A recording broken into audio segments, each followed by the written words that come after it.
Mazi haki ya Mungu mimi ni kama life mimi nafaa. Ni kama life haki ya Mungu na lusop nayo. Mazi unacheki nilikuwa nimeenda na msupa wa maini yaani haki ya Mungu. Tukaenda kwa mahali kuna magozi na uzoifi. Akaona matoje, akaona nini. Zile matrosa zinakuanga na mastrekas hivi.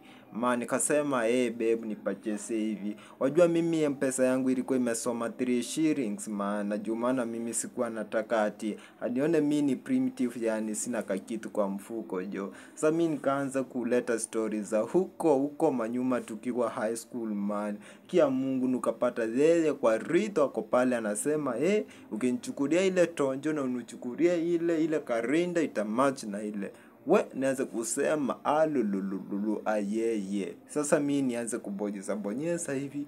Nikaanza kukula kichwa mimi nifanye nitoroke nini. Guess what? Mbabasi yule katokezea pale. Kamwambia hivi akafanya hivi kafanya hivi. Nikwambie msupa kaingia box ya baba. Nikwambie mimi nimeteseka yaani.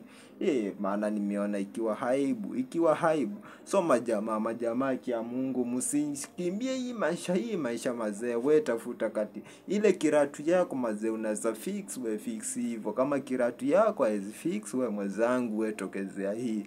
Kwambia hii imenipea challenge man. We. Hadi saa hii nikwambie man nimesweat. Ile kusweat nimesweat yaani.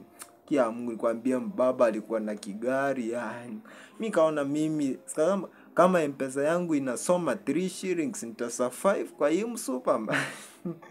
Najua vyenye nimefanya Sasa mimi nimetafuta channel. Najua magosi zilikuwa zimepangwa mingi pale. Kulikuanga na matojo, kulikuanga na matrosas, kulikuanga na majaku ile inakuanga na majamba siku. Nikwambia mimi nimefanya kutafuta channel, nikatafuta channel, nikaingilia manyuma, sema kukula bio. Sema kurusha kifube man. Wewe unasema nini wewe? Nikwambie yani usitense yani maisha yani mkaka hii maisha ni pole pole. Kama unataka kumeki maisha yako pole pole tu ukikimbizwa na furaha ya Mungu mazee mimi nikwambie ni washauri aje. So nyiro mazee mnadadia hizi vitu nyinyi nikwambie nyinyi ni pole pole yani pole pole ndio mwendo. Waliopolunga hiyo haukukosea nikwambie experience ninayo yani mbaba mimi mbaba yani kanyakulia mdenge kwa hadharani nikwambie na mimi sikuwa na kitu ya kufanya hali kumwambia haya tabia na huyo jumana. Wajua mimi unasemaje baba yani alikuwa mimi mpesa yangu ilikuwa inasoma 3 shillings. Shilingi moja pili ya 3 mpesa ikisoma man. Wewe unacheza nini?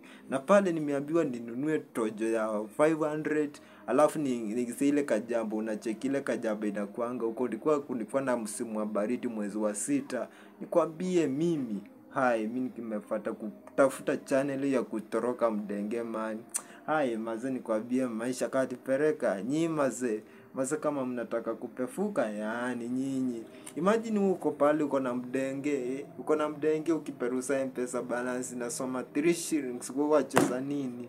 3 shillings shilingi moja ya 3 ya Sema ukitorea transaction kama shilingi 2 na shilingi 0.3 nikwambia wacheza nini? Wacheza nini we changamuka wewe. Changamuka mkaka utafute hela mimi. Tafuta hela man. Mimi nakwambia kitu nina experience nayo. Lakini mimi wewe nani? That one is not my story. It is from the others bro story. It is not my story.